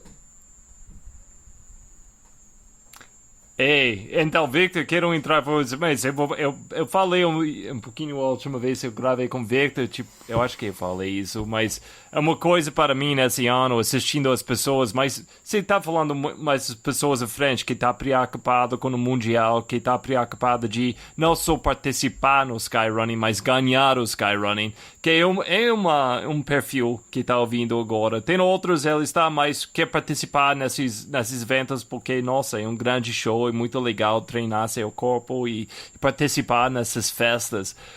Mas falando com esse perfil, as pessoas mais em frente, esse ano, 2022, desculpa, ano passado já, eu tava assistindo bem, nem tava na largada comigo, eu tava olhando mais quem não tava na largada comigo, porque eu tava pensando por quê? É porque ele tem lesões, e na maioria do tempo foi por causa disso. Mas às vezes foi porque eu, tipo, puxa, esse cara é mais esperto do que o resto da gente. Ele tá guardando. Ele finalmente... Porque tem esse poder de falar não, é difícil. Porque você quer aproveitar todas as provas boas. Então, quem não tava numas provas que eu sabia não tava machucado, eu vou tipo, cara esperto, porra, meu Deus, eu tô aqui bobo, largando de novo nessa prova que eu acho que é ótimo, eu gosto demais de participar, mas não, como esse cara vai aparecer na próxima prova, ele vai ganhar alguma coisa em frente de mim, porque ele pulou essa. Então, eu tô assistindo, e esse ano vai ser ainda mais. Esse ano vai ser muito mais. Eu tô meio preocupado com pessoas que vai atrás de todas as provas igual esse ano. Não, beleza. Então vamos falar do público geralzão, a galera. O público tradicional do trail. O público tradicional do trail é um monte de psicopata que quer correr 50k todo mês. Tá? Então beleza.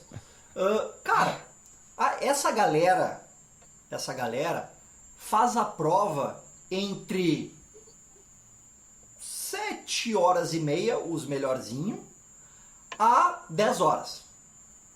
Né? Então fica nessa faixa de tempo de prova. Que nem eu falei na sua parte mais teórica, o corpo entende tempo. Então pensa em 7h30 a 10 horas de tempo. Cara, quantas vezes tu consegue submeter o teu corpo entre 7 e 10 horas de exposição e recuperar o teu corpo para dar uma nova exposição desse mesmo tempo. Cara, se tu quer uma vida saudável, eu acho que 3 vezes no ano tá mais que o suficiente. Mas quem sou eu? Quem sou eu? Porque depois o que começa a acontecer, Roger? O cara começa a lesionar. Sabe por quê? Porque o grande erro do corredor comum e do cara bom, mesmo tu, que é um cara bom correndo, cara, tu pensa assim, não, mas eu fiz a prova no sábado, terça-feira eu tô sem dor. Tô recuperado. Pera aí, eu posso fazer de novo.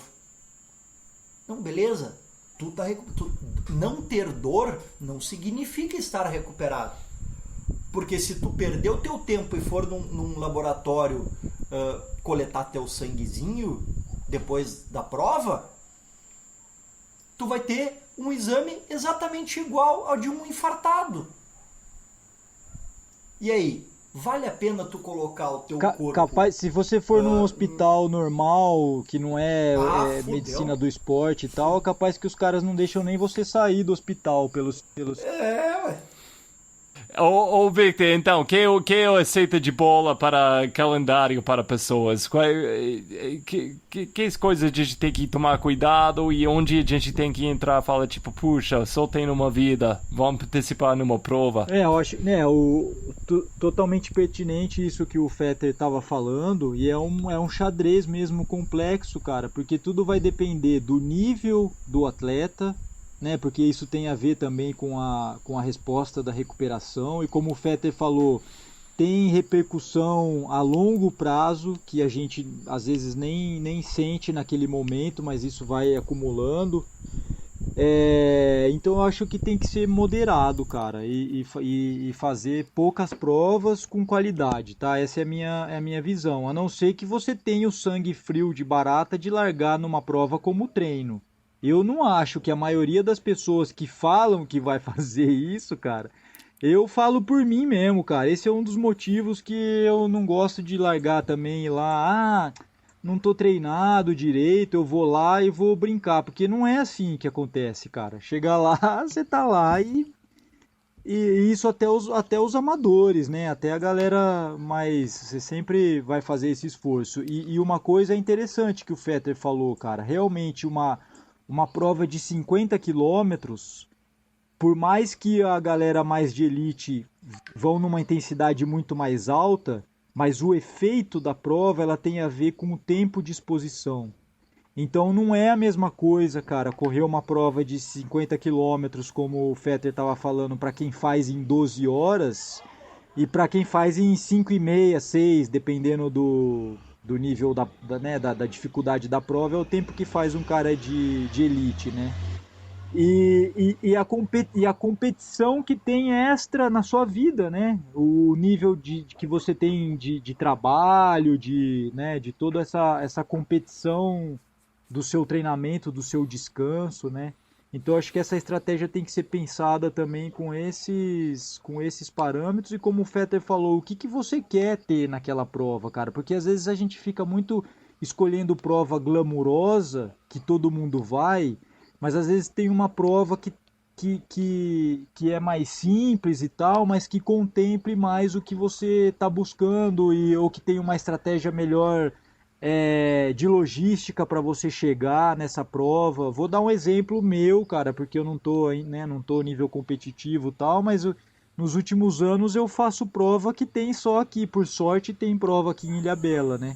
Então eu acabo fazendo prova que tem aqui em casa, porque a minha prioridade hoje não é essa, né? É a família, tal. Pode ser que em outro momento ou outro, eu dando um exemplo pessoal. Então eu acho que todas essas coisas têm que estar nessa balança na hora de escolher prova. Não, sem dúvida, sem dúvida. Ô, Fetter, que você acha essa ideia de prova B, prova A? Você deixa seus alunos, suas atletas fazer isso? Sim, porque por um motivo bem específico, Roger. A gente tem um hormôniozinho chamado dopamina, e a dopamina funciona através de motivação, e a gente precisa de motivação. Se o meu aluno for fazer, sei lá, o La Mission, ele se inscreveu só no La Mission lá em agosto, cara, nós estamos gravando aqui no dia 3 de janeiro, velho. O cara vai correr dia 15 de agosto. É muito tempo, cara. Tu acha que o cara aqui no Rio Grande do Sul, amanhã, sei lá, amanhã tá um friozão do caçamba aqui, o cara vai acordar pra fazer treino? Nem ferrando. Então, o que eu faço?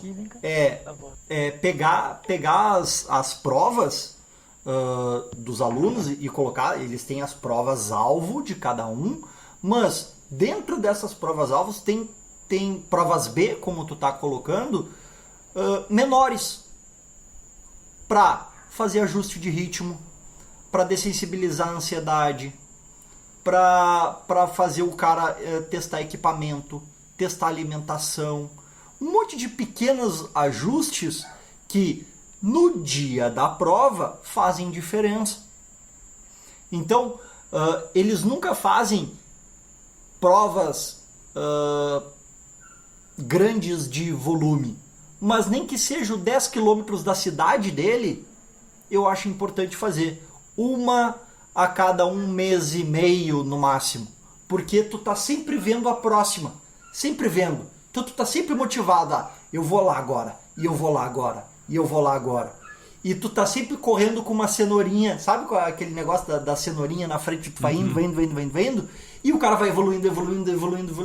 Quando ele chega na prova-alvo dele, o cara não tá mais nervoso.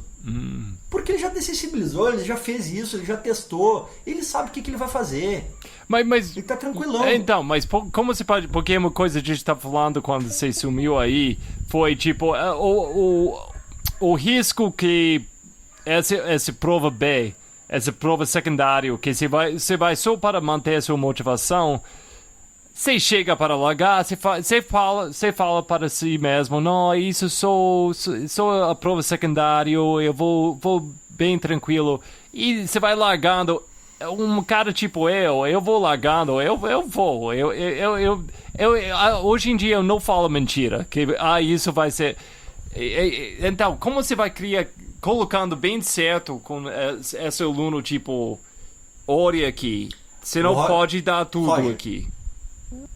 Não, tudo bem, mas se eu pegar um cara competitivo que nem tu e te disser pra não competir, eu tô te matando. Então é melhor que tu não vá. Fetter, mas assim, o que vai acontecer é que você não vai estar no seu pico de performance. Só que você tem que estar consciente disso, né? Que é o que a gente fala no linguajar nosso, você vai correr pesado, né? Você tem que estar consciente. Isso. No outro dia tem que exatamente, treinar. porque você sabe, cara, tudo bem, você vai dar seu máximo. Mas você, cara, que você sabe, você tá por dentro do planejamento, tô falando isso pra maioria dos atletas de elite, mesmo os amadores, né, cara? Então você sabe que você não vai ter o seu melhor rendimento. Se você deixar aquilo te frustrar, aí vai ser um problema. Agora, se não, por exemplo, o Roger, você correu a Monza assim, né, cara? Lembra? Falei, pô, Roger, você tá bom, quer fazer, faz, cara. E acabou surpreendendo que teve um baita desempenho, mas não era o pico, né, cara? Não era... A gente não fez um polimento, né? Fez um descanso, mas não fez um polimento, que são coisas diferentes, né? Mas aí entra... Daí, Roger, tu vai entrar caso a caso de cada atleta, experiência do atleta, blá, blá, blá. Mas assim, é que nem eu falei, 10 quilômetros da cidade do cara. Vai lá, vai dar tudo que tiver. Beleza, é 10 quilômetros, entendeu? Não é 40. Entendeu? Que vai ferrar o cara.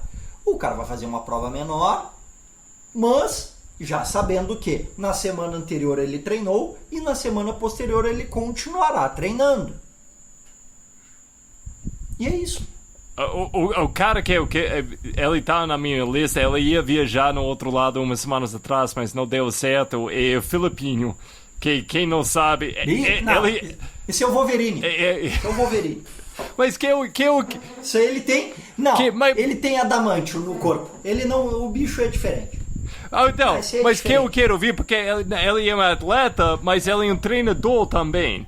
Então, eu quero ouvir eu quero entender que ele fala para alunos dele. É tipo, ele tem a coragem de falar, não, você não pode fazer essa prova.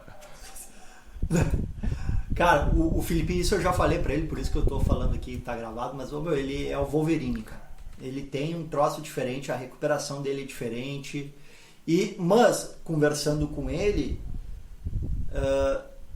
ele diz que ele não dá 100% e ele sabe que ele não pode dar 100% nas provas. Porque daí entra outros contextos profissionais, contextos de, talvez seja bom ir nessa prova por outro tipo de contexto e não competitivo. Só que o Filipinho correndo a 80%, ele é melhor do que muita gente. A maioria, O cara é rápido demais. A grande maioria. Bicho. Não. Cara espetacular. E então, Feder, é o primeiro semestre. Eu estou animado. Não sei eu vou fazer todas as provas. Na minha lista eu tenho Indomity. Chegando em março, né? Tá chegando em breve. Isso. E tenho a 100, que tem coisas saindo em breve sobre isso. E tem o 100 no fim de abril, que vai rolar o Ouro Preto esse ano. E tem... Quem mais no primeiro semestre? Tem Evolution. Na Itatiaia. A Evolution. O Itatiaia. Tem Jaraguá Sky em abril também. Tem... Tem a... Do Pico da Bandeira lá, que vai ser também do Circuit Sky. Eu vou bem honesto, eu tô fazendo tudo porque, nossa, cara, eu acho que... Eu vou falar isso em outros episódios. Isso vai ser o ano do Skyrunning. Eu acredito. A gente vai ser um grande boom de Skyrunning, porque tá organizado, todo mundo tá animado, muitas pessoas vão cair nessa coisa de campeonato e provas boas já.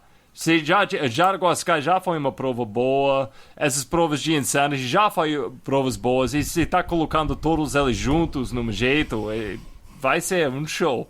Eu, pessoalmente, não vai ser meu foco. Eu resolvi isso porque eu sabia, se eu vou falando demais sobre o Skyrunning, eu vou cair nesse buraco e eu vou querer participar em todas as provas do Skyrunning. Eu não quero cair nisso. Então, eu tô fora, gente. Desculpa, eu tô fora do Skyrunning esse ano, mas, nossa, tô assistindo, fazendo anotações, tô seguindo cada etapa com animação. Isso é um alívio pra mim, né? Isso, tipo, o Vitor chegou a afrouxar na cadeira assim, ó. Essa não. Mas eu quero qualquer coisa 80 km e mais eu quero mandar. Então, isso meu álbum tá assim nesse ano. Vai ser muitas provas do 100 chegando para mim. Mas não, eu tô animado, como a gente tá falando, esse ano, o calendário tá lotado. Com isso, gente, tome cuidado também, porque vai ser um show e eu quero todo mundo participar o ano inteiro. Eu não quero chegar no fim do ano e todo mundo quebrado, todo mundo em pedaços, e tipo, pensando, puxa, porque eu gastei todo o meu dinheiro e mal tem pernas para mostrar. Então, eu quero ver todo mundo participar, mas com muito alegre em cada prova você vai participando. Gente, você tem palavras para encerrar esse episódio, essa viagem no outro lado? Eu só agradecer essa oportunidade aí, foi massa demais falar com o Fetter. E valeu, Roger, fico feliz sempre de voltar aqui. Como a gente está falando antes de gravar, eu fico esquecendo que isso não é seu podcast, Victor, porque você sempre está aqui. Até falando, eu sempre faço, tipo, nosso podcast, no podcast, no meu podcast. Meu Deus. Qualquer dia, quando começar a gravar, eu vou falar assim, fala, meus brutões. Aí ferrou, brutões. Aí você me manda embora. Tá fora. Não, pode. Convidado não, você tá fora, cara. Mas que vocês dois é muito bom seguir nossos dois no Instagram. Sempre tem mais informações. O Feta sempre tem o café da manhã. Você pode tomar café da manhã com o Feta e aprender muito mais sobre todos os assuntos que a gente está falando aqui e esse mundo de trail. E Feta, você tem uma mensagem para fechar esse episódio, essa viagem? Tenho, cara. Eu vou te agradecer pela tua gentileza intelectual e a tua disposição de fazer um podcast pro nosso nicho, pra nossa galera mesmo. Porque, enfim, cara, eu fico muito feliz de tu ter me chamado aqui. Pode me chamar outras vezes, eu venho tranquilamente. Porque a energia, como tu fala do esporte, cara, é um tapa na cara de brasileiro.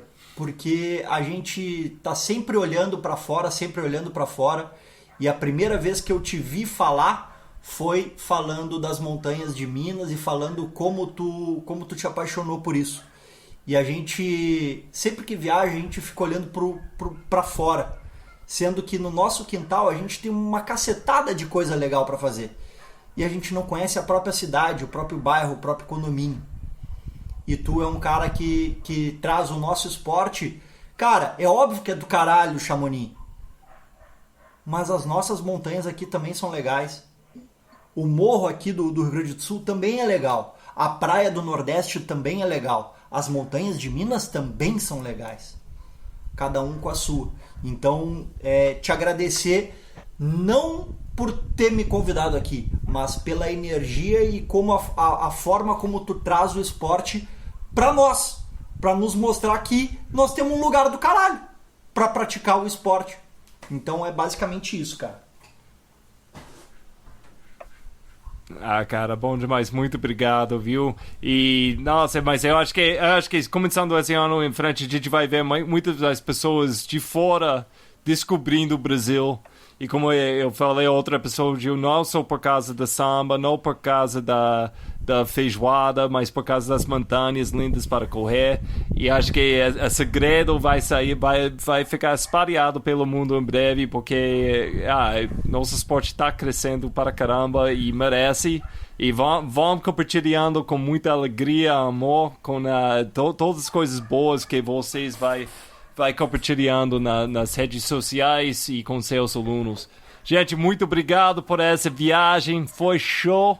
E, nossa, a gente falou muito, ele falou todos os assuntos ainda mais, então, nossa, eu vou pegar uma aguinha. Bom demais. Eu nem sei onde eu moro lá onde eu nem sei agora. Pra lá de Pindamonhangaba. Eu não sei, você tá vendo, nem dá para falar. Não dá para falar para mim, né? Eu tô exausto aqui. Veio dois... Que foi?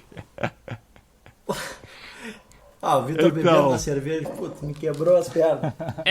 Para fechar. Então, gente, qualquer lugar onde você mora, tomara que tudo tá tranquilo, tudo tá boa. Obrigado de novo por essa viagem com a gente. Valeu demais.